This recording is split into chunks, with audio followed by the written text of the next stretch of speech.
Okay, let's make a start. Sorry to interrupt you. I know you're enjoying yourself, and that's great. I hope it's worth interrupting you, because this is a session based on something I've run with some doctoral students in the Wales DTC and elsewhere, and they've said it's helped them a lot, especially early in their study. So let's hope it does some of you as well. I'd like to start, if we may, by asking you to have a brief conversation again, but this time a very focused one. I'd like you to talk to somebody, preferably that you don't know, for a couple of minutes about this title. So look at this title, How to Get Clear About Method, Methodology, Epistemology and Ontology Once and for All. I'd like you to try and agree with, between yourselves, in about 3 minutes total, what you know about this, what's unclear about it for you particularly, what's troubling about those terms, if anything. It may be that it's all totally clear to you, I don't know, but start by sharing your impressions of that title for 3 minutes, and then I'll rudely stop you again and get going with the first bit of the presentation. Thanks. Okay, how to get clear about method, methodology, epistemology and ontology once and for all. I want to start with where we finish in this little session, with this image, the metaphor of an iceberg. And the iceberg is a really good metaphor for thinking about these terms, largely because they're always locked together. And I realized a long time ago, but in a sudden revelation during my own PhD actually, that these terms that we're struggling with here are always locked together. They're not separate things.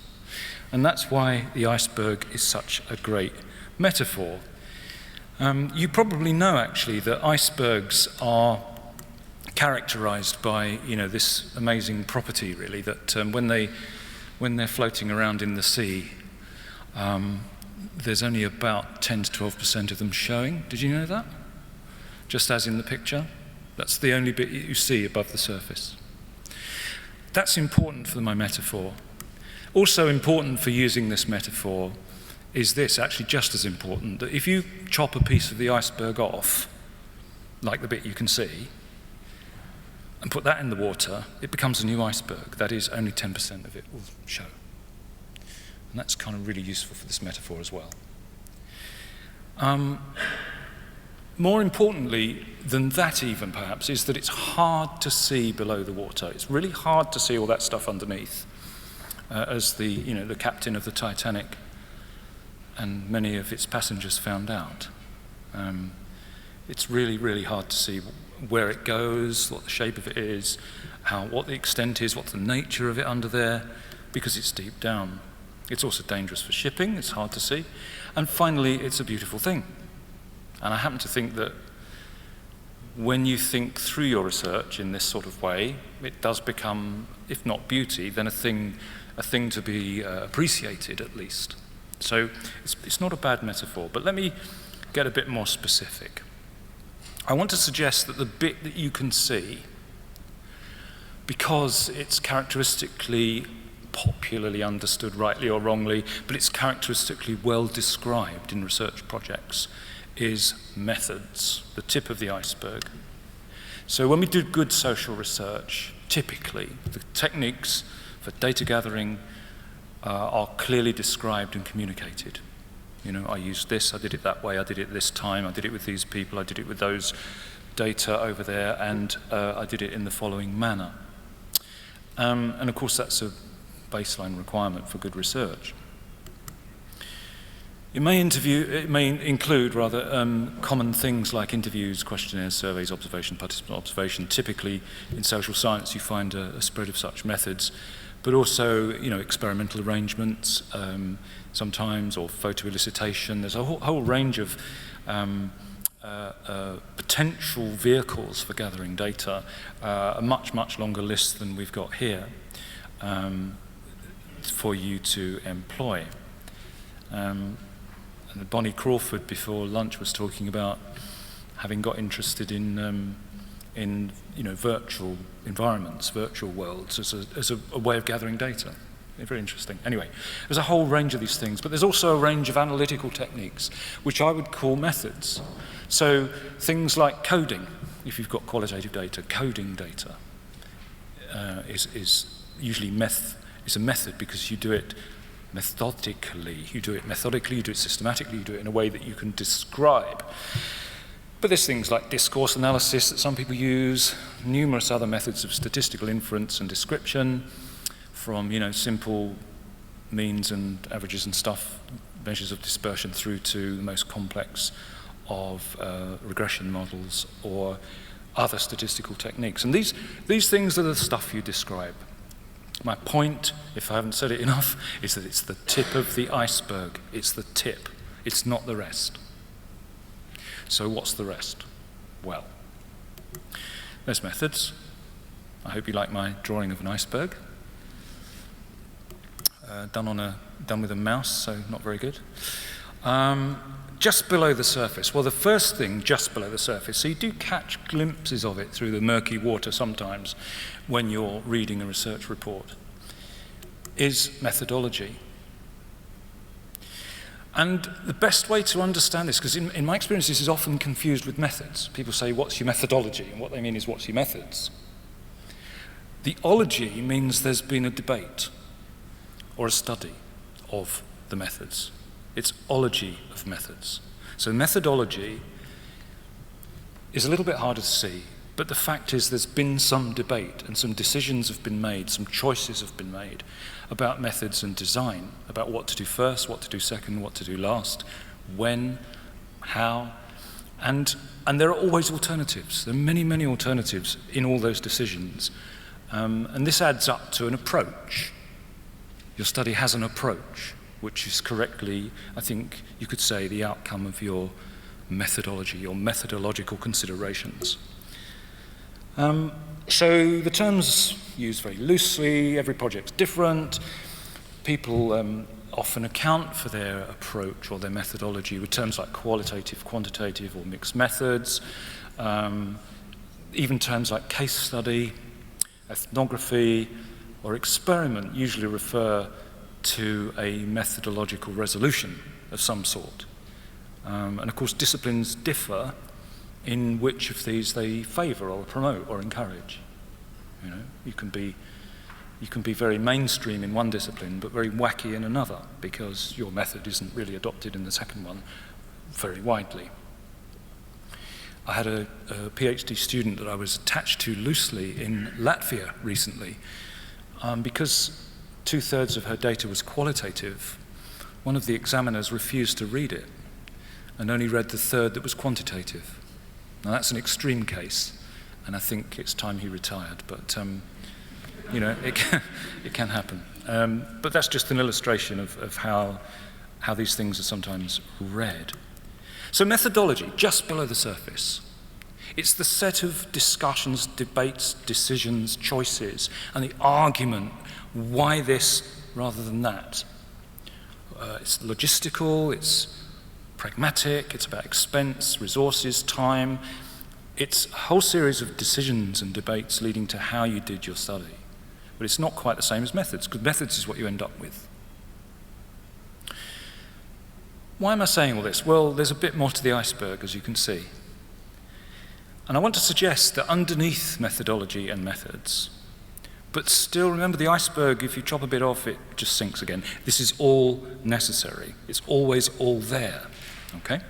What else is there? Well, there's epistemology. Where does this term come from? First of all,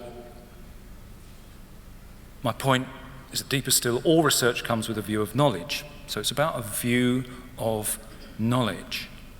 Put simply, and the most simply I can describe this term, is that it's about what is knowable and worth knowing. It's a decision and a debate leading to a decision about what is knowable and worth knowing. It's pretty straightforward, actually, this term, because it comes from an ancient Greek word for knowledge, episteme. So it's the ology of knowledge. It's the debate about what knowledge is. And if you look at some of Plato's work, you'll see a distinction between this concept, knowledge of the world, episteme, and what he calls doxa, which is everyday beliefs. So in Plato's work, that distinction is very, very important between what everybody thinks they know, sort of common sense, beliefs, everyday knowledge, and proper knowledge, really secure knowledge, or knowledge that's worth having. Very interesting that that distinction is there. And interesting too for me, because I'm sometimes a bit of a Bourdieu fan, and Bourdieu picks up the term doxa and does even more with it, I think, to talk about everyday knowledge, what goes without saying, and so forth. So, epistemology, simple. It's the ology of knowledge. It's any debate about what it is to know in your field. So philosophically speaking, it's the study of how we go about knowing things, how we know whether things are true or false, what steps we need to take to gain knowledge of the world. I'm going to tell you a little story now. I think Pam's reminded me that stories are a really good way of communicating. I'll come back to that point. When I was doing my PhD, it was quite a while ago, it was about mature student experience, and I was studying mature students in a university to see really what they were able to take from their education, what they gained from it, primarily. And so I started reading the literature about mature students. There was quite a lot, actually, surprising amount. And I read this stuff, mature students this, mature students that. And then I thought, somehow I've got to put this together in a literature review. So started sort of rereading the stuff, and found it really, really hard to summarize some of this literature. And then I realized why it was hard. And it was hard because there were completely different views of what it is to know underpinning those studies. And I'll give you an example.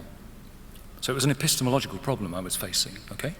In one, at the time, in one very large and at the time well-known state-sponsored study of mature students, about I think 12,000 of them in the UK had been sent postal questionnaires. And part of that questionnaire was about their experience, okay? About 3 or 4 questions. And the results of that survey, in a nutshell, were that mature students were having a fabulous experience in higher education. The questions were things like, in general, I feel I can approach my tutor for clarification. Yes, don't know, no, or at least that, possibly a small Likert scale. Anyway, very positive view from nigh on 12,000 cases, okay? That was one bit of literature. At the same time, I was reading a study by Susan Weil, who was then at the Institute of Education in London, about mature student experience. It was based on her PhD. She'd done participant observation with 2 groups, just 2 groups of mature students in 2 different institutions in London. Small numbers, about 15, 20 in each. But she'd spent quite a long time talking to them and quite a long time alongside them. Her view was diametrically opposite to the first study. Her view was, on the basis of this research, that mature students were having a shit time. They were having a horrible time. No one took any notice of their background or experience and the strengths and knowledge they brought to the course.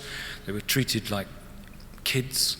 They were infantilized by assessment regimes. I could go on. I've got these 2 things. Which one is right? Well, the conventional view is one of them's got a decent sample and must be right, and the other one's just a few people and must be wrong. Then it dawned on me that it wasn't that simple. that what we'd got here was not just a difference in sample size, but a difference in the way experience was being constructed to study. Experience was being constructed as a categorical response in one study. I'm not saying that's wrong, it's a way of doing it. And it was being constructed as a lived temporal set of experiences in the other.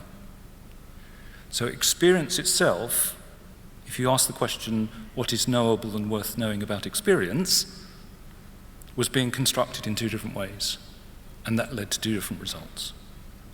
And I could go on with other examples, but I think that's enough to perhaps underline this point. In your field, this will matter as well. When you read prior literature about your topic of interest or that's related to it, not only does it say different things and where the study's done differently, but they will have different assumptions underpinning them as well. The object of study will be constructed in slightly different ways. Does that make sense so far? Yeah? Okay.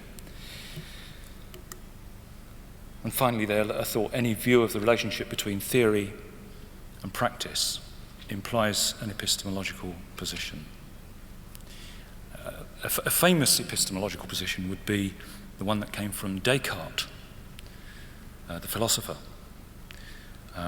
popularly known this as Cartesian dualism. I don't know if you've heard of that, but for Descartes there was a pretty clear hierarchy between the mind and the brain and the body. So, the mind works out stuff what to do, and then the body does it. This is fine as far as it goes until you try to use it to understand something like driving a car.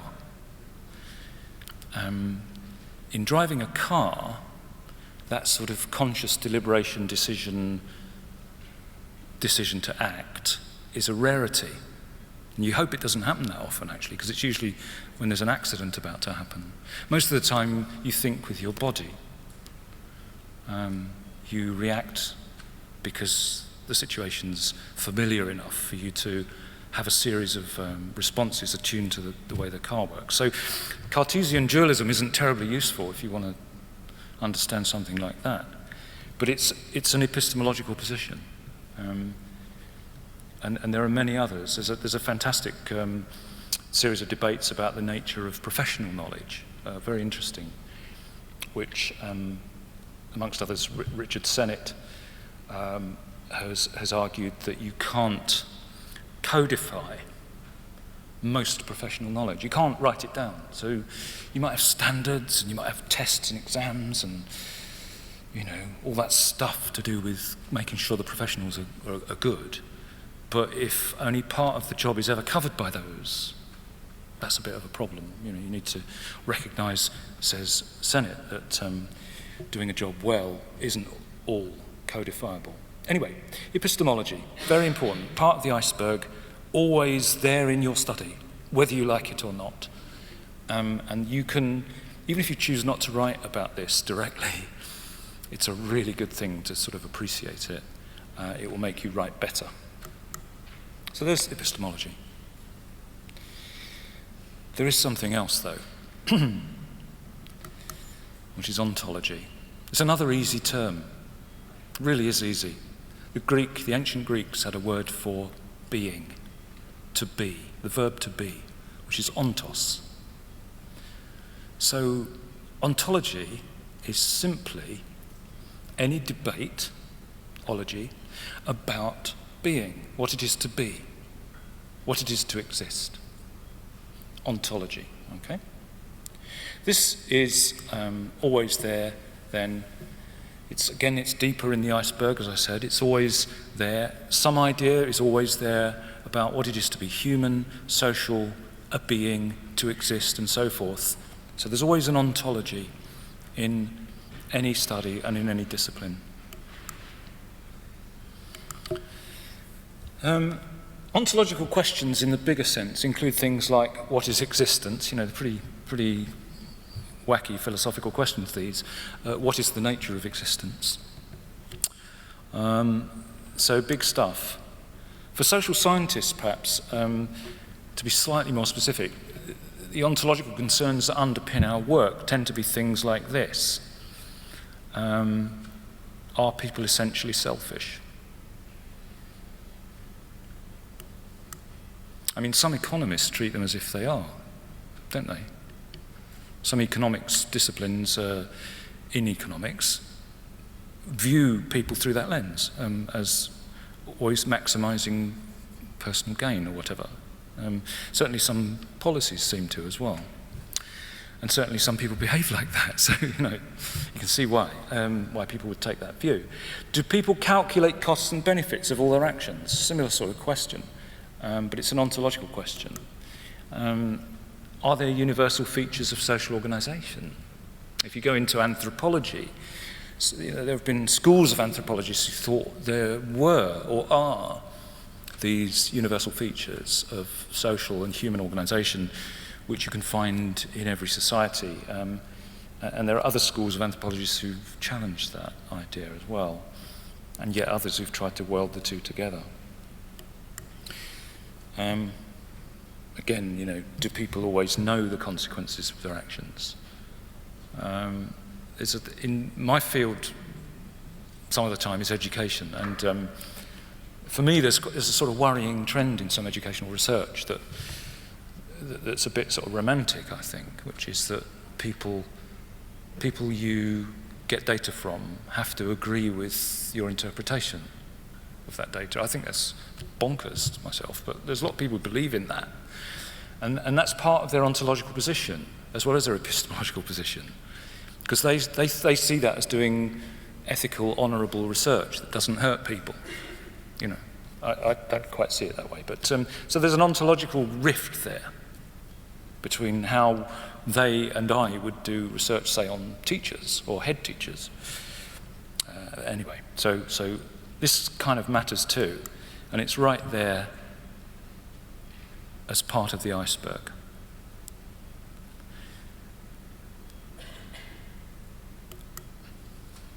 I want you to do something for 10 minutes. I'd like you to, again, this is with the person you don't know, okay, so it works best if it's with someone you don't know. I think you need to, if you haven't done so already, find out what their PhD study is or is likely to be about.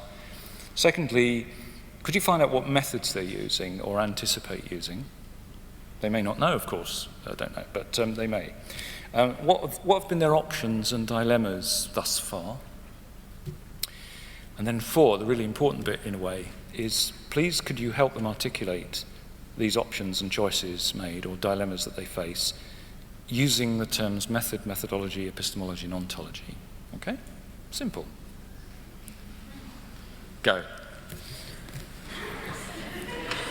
I wondered if there was anyone who was kind of brave enough to tell us how these terms make them feel at the moment and what they're wrestling with or resolving, actually, in relation to these questions. So we've got a roving mic with Carol at the back there, so we'll all be able to hear you, which is good.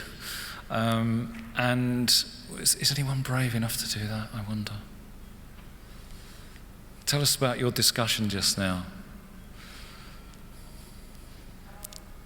Somebody here is willing to do it. Thank you. Yeah, sorry, I didn't see you with the light in my eyes. So there's a microphone coming to you, so you've got even more time to think about what to say. Thank you. Hi. I think for me, I'm really struggling with kind of the theories that underpin kind of my epistemological position in terms of kind of I'm becoming quite pragmatic about actually, if I'm doing this, then I'm going to be positivist, and if I'm doing this, I'm going to be constructivist, and I'm struggling with kind of unpicking realism and critical realism. And so I'm a social worker, and I'm doing so for me, critical realism really speaks about those invisible structures and mechanisms within society that push us to do things. But at the same time, I'm very much in the position that we create our own experience and our reality is individual.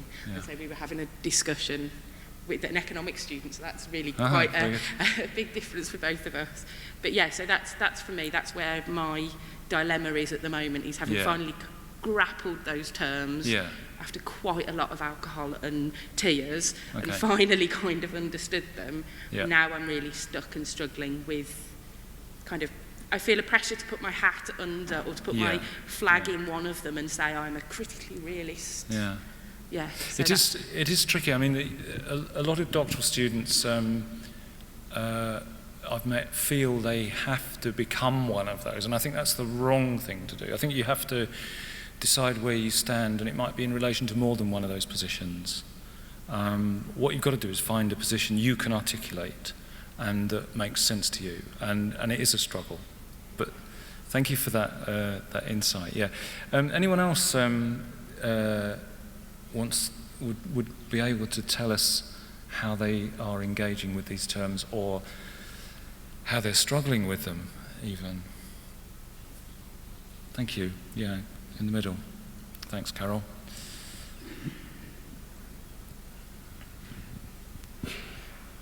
My research is about big data, text data, so I don't have much trouble with selecting methods that are quite established, and with methodology. I quite struggle though with ontology in that, because I'm not sure exactly myself what's the relationship between the data and the actual existing phenomena in this world. So, like, is my research really proving anything, or is it just like, let's say the world is like this or like that? And it's quite uncertain, especially with machine learning. So, for example, in my project, I'm trying to work out the correlation between customer reviews and the words choice, the amount of ratings given to different products, and the life cycle stage of the product. So whether their sales are declining or increasing. And yeah, what is the relationship within those choices of what people write and what they actually reflect, and why do they affect sales?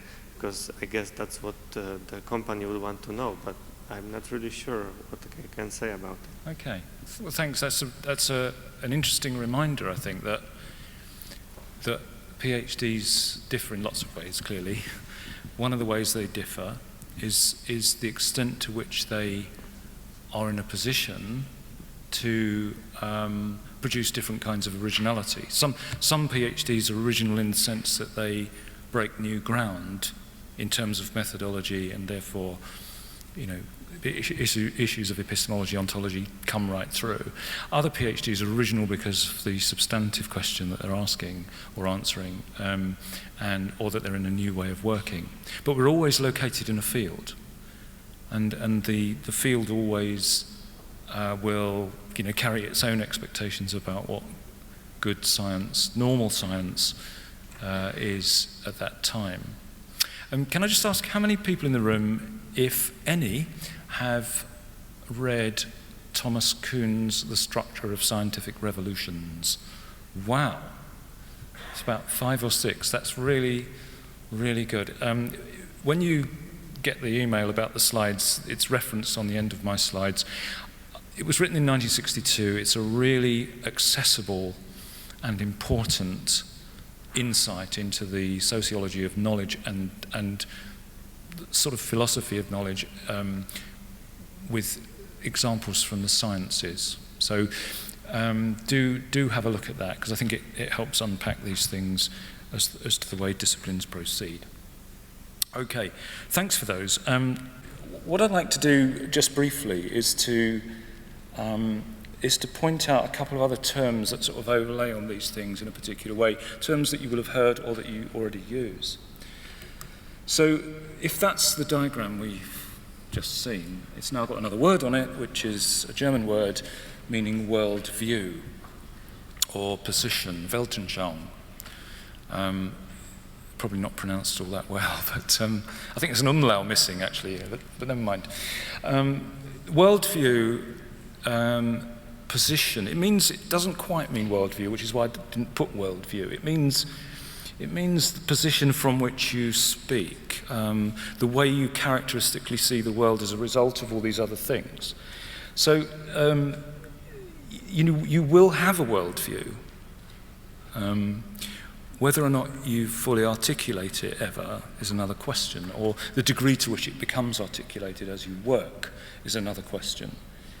There's another word that might be even more familiar than that, which is paradigm. Has anyone in the room read Thomas Kuhn's The Structure of Scientific Revolutions? No, I didn't think you would have. It came out in 1962. Oh, you have? Okay, so you have. Great, well done.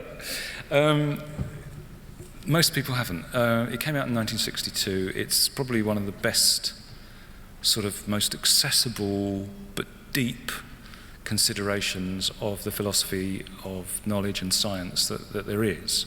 Lots of people have reacted to it in various ways and refined it, but I mean, that's really why we use the word paradigm, because Thomas Kuhn coined it in that study, and essentially, in a nutshell, he's arguing that in any discipline there's a thing called normal science, a way of doing the work, which becomes a paradigm, and that periodically it's overturned because there are more and more anomalies or problems that it can't deal with. I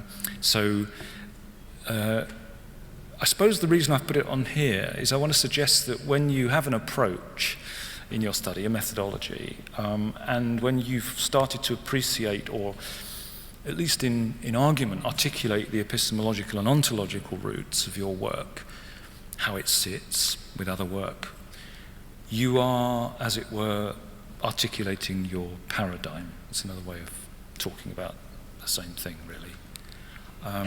Okay, so that's there.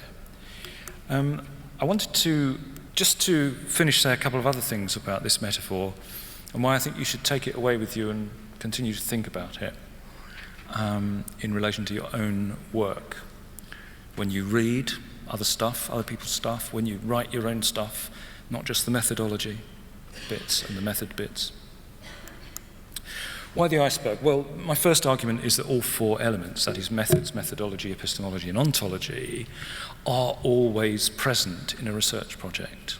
We can't pretend they're not, and we can't simply ignore them. To be good researchers, I would argue, they need acknowledging.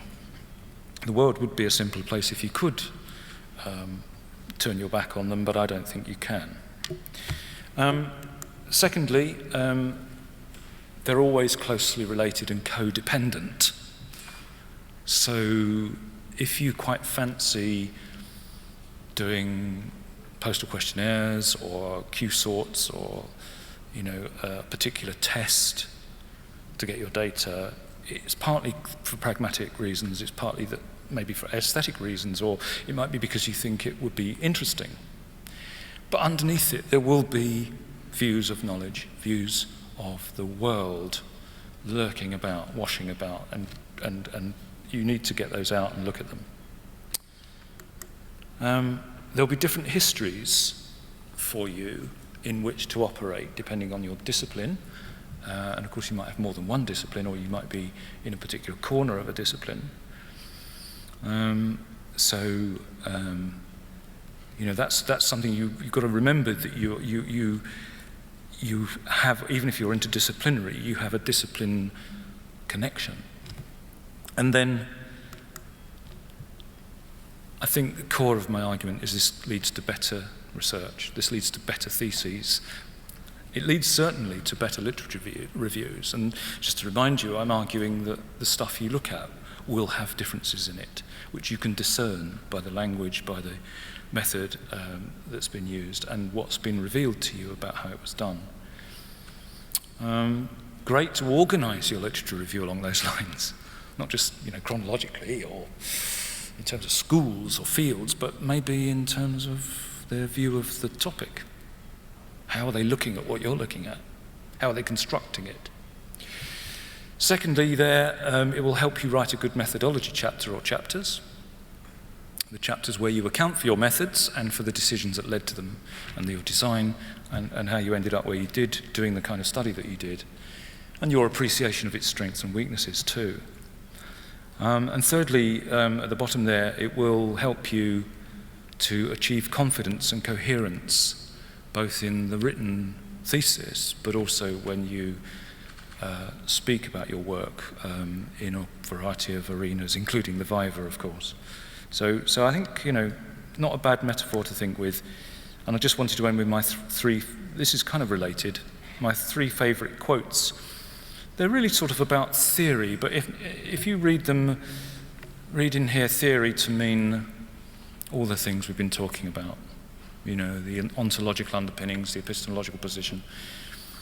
Bell Hooks says everything we do in life is rooted in theory, everything.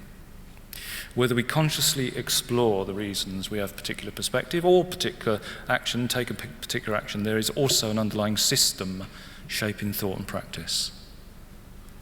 She puts that so well. I couldn't think of a better way of putting that. Kurt Lewin, of course, famously, there's nothing so practical as a good theory. And that's whether you're making policy or fixing a bike puncture, Good theory matters a lot in both situations. And then finally, Henry Giroux, experience never simply speaks for itself. The language we bring to it determines its meaning. Anyway, I hope that's of some use to you today and afterwards. Thanks for listening and enjoy the next session. Cheers. Thank you.